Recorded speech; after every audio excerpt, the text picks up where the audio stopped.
আসসালামু আলাইকুম। এই মাসেই ক্রিকেটে আরও একটি দ্বৈরথের সাক্ষী হবে ক্রিকেট বিশ্ব। পাকিস্তানকে তাদের মাটিতে হারিয়ে এসে বেশ ফুরফুরে মেজাজে আছে বাংলার টাইগাররা। বদল হয়েছে বিসিবির বেশ কিছু জায়গাতেই।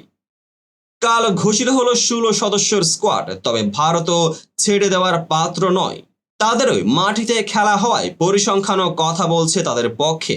এবার জানা গেল বাংলাদেশের বিপক্ষে ডাবল সেঞ্চুরি করবেন কোহলি।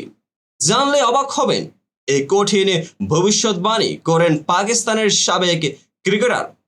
চলুন তাই নিয়ে বিস্তারিত জানা যাক। আগামী 19 সেপ্টেম্বর চেন্নাইয়ে শুরু হচ্ছে বাংলাদেশ ভারত টেস্ট সিরিজ। সেই সিরিজকে ঘিরে ভক্তদের আগ্রহ অন্য যে কোনো বারের চেয়ে অনেকটাই বেশি। বিশেষ করে ভারতের তারকা ব্যাটার বিরাট কোহলিকে নিয়ে বাড়তি প্রত্যাশা ভক্তদের। এবার সেই তালিকায় যোগ দিলেন পাকিস্তানের সাবেক ক্রিকেটার বাসিত আলী। বাংলাদেশের বিপক্ষে ডাবল সেঞ্চুরি করবেন কোহলি, এমনটাই জানিয়েছেন এই সাবেক ক্রিকেটার। সম্প্রতি ব্যাট হাতে খুব একটা আলো ছড়াতে না পারলেও বিরাটকে নিয়ে বেশ আশাবাদী বাসিত আলী।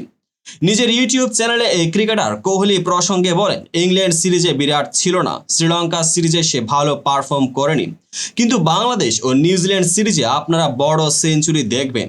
110 কিংবা 115 নয়, 200 রানের ইনিংসও দেখতে পারেন তার কাছ থেকে।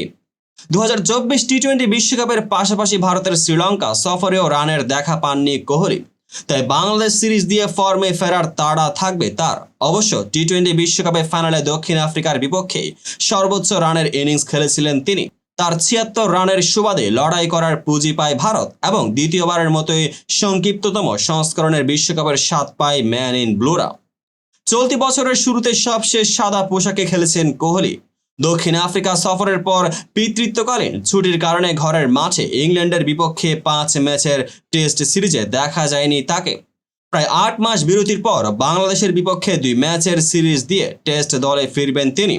উল্লেখ্য, বাংলাদেশের বিপক্ষে খেলা 6টি টেস্টের সর্বশেষ ম্যাচে অবশ্য ডাবল সেঞ্চুরি করেন কোহলি। 2017 সালে হায়দ্রাবাদ টেস্টে 204 রান করেন তিনি। টাইগারদের বিপক্ষে এটাই তার সর্বোচ্চ রান। চেন্নাই টেস্ট শেষে আগামী 27 সেপ্টেম্বর কানপুরে মাঠে গড়াবে সিরিজের দ্বিতীয় ও শেষ টেস্ট।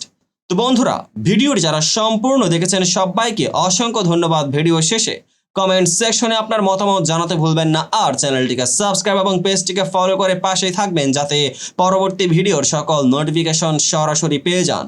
দেখা হবে পরবর্তী ভিডিওতে।